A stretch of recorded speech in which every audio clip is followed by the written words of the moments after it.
కదా హిందూ సమ్మేళనంకి. కాబట్టి ఇంటికి వెళ్ళేటప్పుడు టేక్అవే అనమాట, అంటే పోయేటప్పుడు ఏం తీసుకెళ్తున్నాం అనేది మ్యాటర్స్. ఒకసారి అందరు చేతులు ఎత్తాం. ఒకటే చెయ్యి ఉంటే ఒకటి ఎత్తండి, రెండు ఉంటే రెండు ఎత్తండి. రెండు పని చేస్తున్నాయి అందరికీ. రైట్.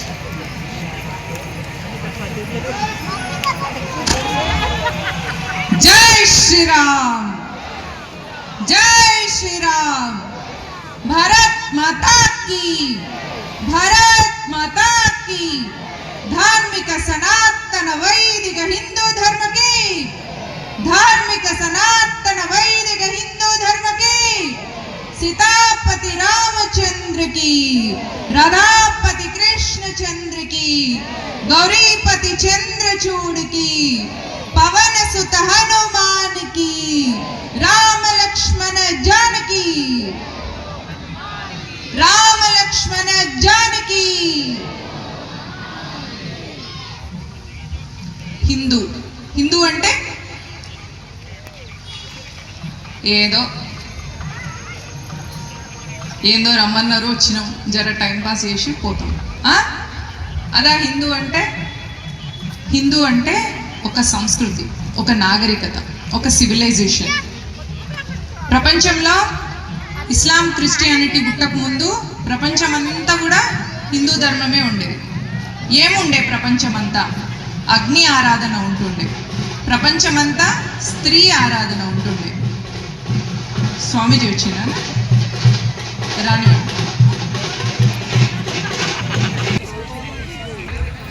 మళ్ళీ తీద్దామా? స్వామి వారికి కూడా మన శక్తి ప్రదర్శన చూపిద్దాం.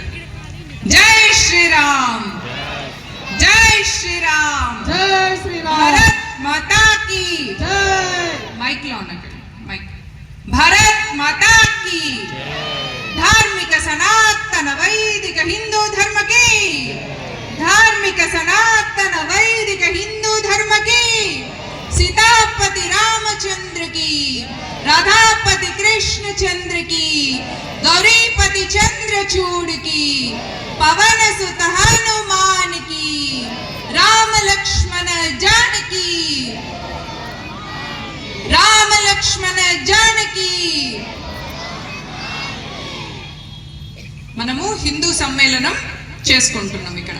హిందూ అంటే ఏంటిది? ఒక నాగరికత, ఒక సంస్కృతి.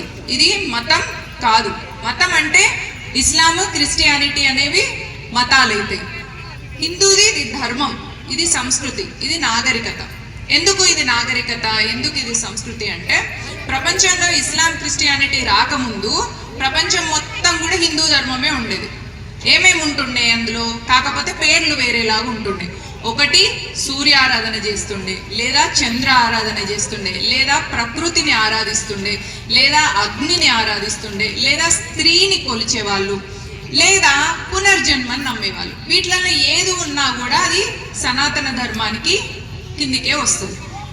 ఇప్పుడు ఒక చెట్టుకి ఎట్లయితే బ్రాంచెస్ ఉంటాయో అట్లా ఆ నాగరికతలన్నీ కూడా సనాతన ధర్మంలోని భాగాలే. అట్లే భారతదేశంలో కూడా జైనం కానీ, సిక్కిజం కానీ, బౌద్ధ మతం కానీ ఇవి కూడా సనాతన ధర్మంలోని భాగాలే. ఎందుకంటే ఆ మతాలు కూడా పునర్జన్మని నమ్ముతాయి. పునర్జన్మని నమ్మని మతాలు అంటే రెండు, ఆ ఇస్లాం అండ్ క్రిస్టియానిటీ. కాబట్టి మనది ధర్మం, అది మతాలు. ఈ విషయం మనం తెలుసుకోవాలి. అయితే ఒక హిందూ సంస్కృతి సాంప్రదాయాలు ఏంటి, ఆ హిందూ సంస్కృతి సాంప్రదాయాలు ముందుకు ఎట్లా తీసుకెళ్తున్నాము అనే వాటిల్లో, ఒక హిందూ పెళ్లి జరుగుతుంది అనుకోండి, ఒక హిందూ వివాహం జరుగుతుందంటే మనం ఏం చేస్తామంటే మొదటి పత్రిక సాకలోటికి ఇస్తామట. మన ఇంటి సాకలాయనికి ఇస్తే పిల్లా పిల్లగాడు సల్లంగా ఉంటారు అని. మంగళాలు రాని పెళ్లి అవుతుందా? మంగళ స్నానం చేయించండి కాదు. కాబట్టి పెళ్లి కావాలంటే ఖచ్చితంగా మంగళ ఇంటి నుంచి మనకు వచ్చి మంగళ స్నానం చేయించాల్సిందే. మనం కురాళ్ళు పెడతాం, ఐరేన్లు పెడతాం, వాటికి కుమ్మరింటి నుంచి వెళ్ళి కుండలు రావాల్సిందే. కుండ లేకుండా, ఐరన్ లేకుండా, కురాలు లేకుండా శుభకార్యాలు జరుగుతాయి మన ఇళ్ళల్లో? జరిగాయి. కాబట్టి ఆ కుమ్మరోళ్ళ ఇంటి నుంచి వెళ్ళి కూడా రావాల్సిందే. పిల్లకు పుస్తే మట్టెలు ఉండాలంటే హౌస్ లైన్ ఇంటి నుంచి కూడా పుస్తే మట్టెలు రావాల్సిందే. హౌస్లో ఎట్లా పడితే అట్లా ఏ రోజు పడితే ఆ రోజు చూసుకొని పుస్తే మట్టలు చేయడు. ఒక పుస్తే మట్టలు హౌస్లో ఆయన వేస్తున్నాడు అంటే ముహూర్తం చూసుకొని మంచి రోజు చూసుకొని తలస్నానం చేసి ఒక దైవ కార్యానికి కూర్చున్నట్టు కూర్చొని చేస్తాడు. అవునా కాదా? అట్లా వడ్రంగి మనకింటికి బీరువా కానీ పిల్లకు సామాన్లు మంచాలు కానీ పంపించాలి అన్నప్పుడు వడ్రంగి ఇంటి నుంచి వెళ్ళి వడ్రంగి సామాన్ వస్తున్నాయా?